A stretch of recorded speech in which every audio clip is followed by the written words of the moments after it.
Hola.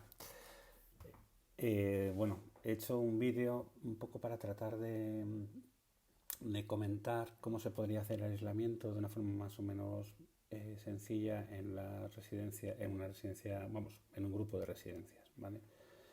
Como sabéis, la Comunidad de Madrid ha habilitado unos test que no determinan, básicamente son serología rápida, pero no determinan o diferencian inmunoglobulinas y algunos geriatras entre los que me encuentro pues pensamos que no va a ser una buena solución para poder discriminar los pacientes, ¿vale? Entonces, bueno, os voy a contar un poco lo que estaréis, supongo, viendo, porque luego tendré que montarlo. Es una imagen que ha creado la doctora Lola Ríos, que es la jefa de preventiva de la Fundación Jiménez Díaz, y que yo creo que si bien es utilizable en un hospital, sí que podría permitirnos diferenciar cómo podríamos agrupar a los pacientes para tratar de disminuir la infectividad en residencias, ¿vale? Como veis en azul hay una serie de preguntas que debería ser básicamente porque la base de todo este flujograma o este diagrama son la exploración clínica y la anamnesis o las preguntas del ámbito epidemiológico. ¿De acuerdo?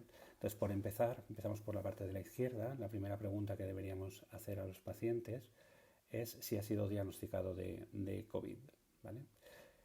Aquí tendríamos, siguiendo por la columna de la izquierda, dos posibilidades, ¿no? Que fuese un caso confirmado por PCR, perdón, o que fuese un caso probable, ¿no? Por bien por criterio clínico o por bien porque tenga una radiografía característica de neumonía bilateral intersticial, ¿vale? En el caso de las residencias, como muchas veces si no se han derivado al hospital, el criterio podría ser simplemente clínico, pues hay que tenerlo en cuenta, ¿no? En ambas situaciones deberíamos de saber cuánto tiempo llevan los pacientes asintomáticos.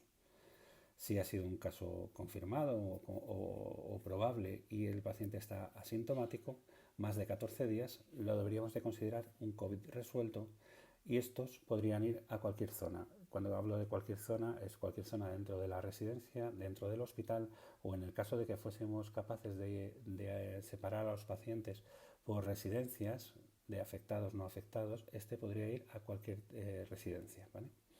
En el caso de que el paciente llevase asintomático menos de 14 días, se debería de considerar que es un COVID no resuelto y debería ir a la zona COVID, ¿no? ¿Cuándo podría dejar de ser COVID no resuelto y pasar a COVID resuelto? Pues cuando lleve más de 14 días tras el inicio de los síntomas y tuviese dos PCRs negativas separadas 24 horas, ¿vale? En ese caso podríamos ya pasarle a la zona, a cualquier zona, en el sentido que sería un COVID resuelto. Muy bien.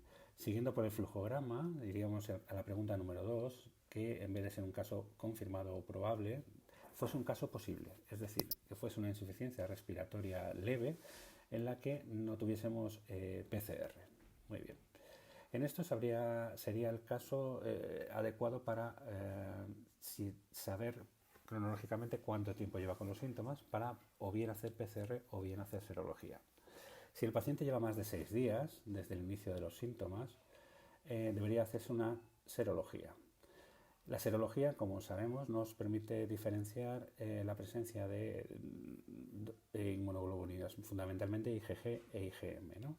La IgM se eleva aproximadamente a partir del sexto día y luego va bajando, y la IgG se eleva posteriormente, ¿no? Y permanece más tiempo. Si el paciente es IgM positivo o IgG negativo, deberíamos de considerarlo como un COVID no resuelto y remitirle a la zona COVID o a los hospitales o a las residencias COVID. Si es IgM positivo, IgG positivo, también debería ir al mismo sitio, ¿vale? Si el paciente es IgM negativo y IgG positivo, lo consideraríamos, tendríamos que ver cronológicamente si ha sido asintomático menos de 14 días o más de 14 días. Si es menos de 14 días, deberíamos de considerarlo como un COVID no resuelto todavía y debería ir a la zona COVID. Y si es un paciente que ha estado asintomático más de 14 días, es decir, más de 2 semanas, repito de nuevo que si fuese IgM negativo e IgG positivo, debería de ir a la zona de COVID resuelto si ha estado asintomático más de 2 semanas. Por último, puede ocurrir que los pacientes sean IgM e IgG negativos. En estos casos lo que tenemos que ver es, desde el punto de vista epidemiológico, cuántos tiempos llevan asintomático. Si el paciente es IgM negativo, IgG negativo y lleva asintomático más de 14 días, debería ir a la zona de los negativos o a la zona no COVID, que aparece en el diagrama como verde. Si el paciente ha sido asintomático menos de 14 días, deberíamos de realizarle una PCR. Esta PCR podría ser positiva, en cuyo caso deberíamos de considerarlo rojo, COVID no resuelto, y enviarlo a la zona COVID. Y si es negativa, deberíamos de asumir que es un paciente con COVID dudoso. Este mismo diagrama de la PCR es el que deberíamos de hacerlo si los pacientes es un caso posible y lleva menos de 6 días desde el inicio de los síntomas, ¿vale? Si lleva menos días, lo repetimos, haríamos la PCR directamente, no tendría sentido hacer serología porque, como hemos dicho, no habría dado tiempo a que aumentasen todavía las inmunoglobulinas y le haríamos la PCR y en caso de que fuese negativa iría a la zona de COVID dudoso y si fuese positiva a la zona de COVID no resuelto, ¿vale?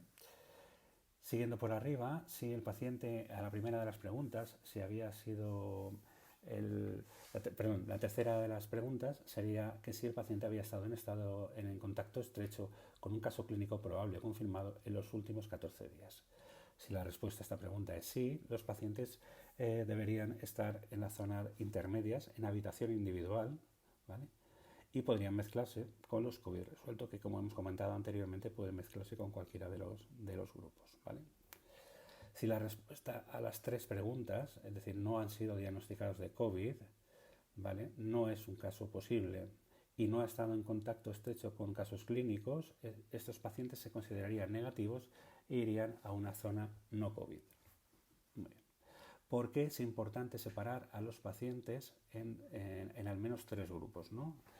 Que, como hemos visto en el flujograma, habría una zona verde en la que los pacientes serían negativos, zona no COVID. Es decir, estos pacientes, aunque podrían ir a unas zonas comunes o a unas residencias comunes para protegerlos, habría unos pacientes rojos, que serían los COVID no resueltos, en los que deberíamos de seguir tratándolos, ¿vale? Y habría una zona intermedia, que serían los COVID dudosos.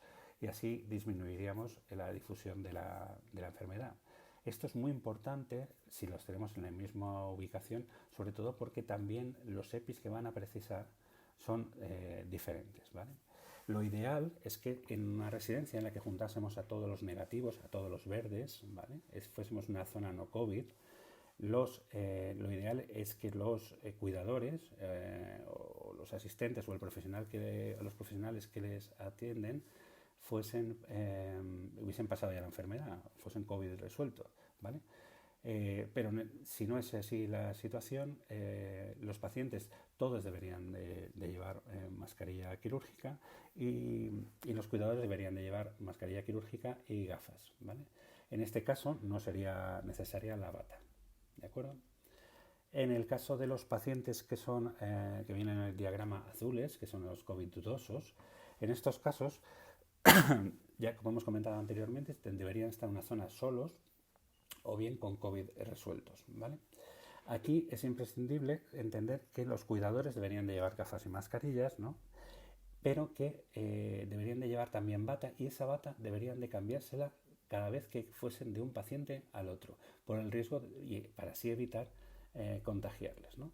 Y por último, estaríamos con los pacientes en rojos, los COVID no resueltos, la zona COVID, en la cual asumimos que todos están infectados y hay que llevar gafas y mascarillas, pero la bata no es necesario cambiársela.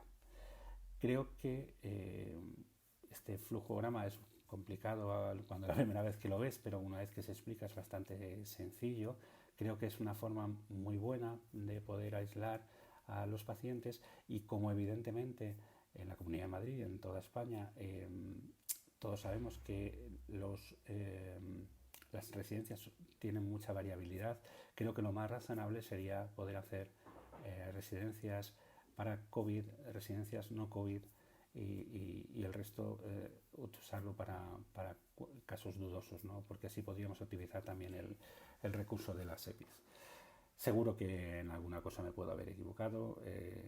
Para cualquier duda, no dudéis en consultar y espero que este flujo o las explicaciones os hayan podido servir de ayuda. Muchas gracias.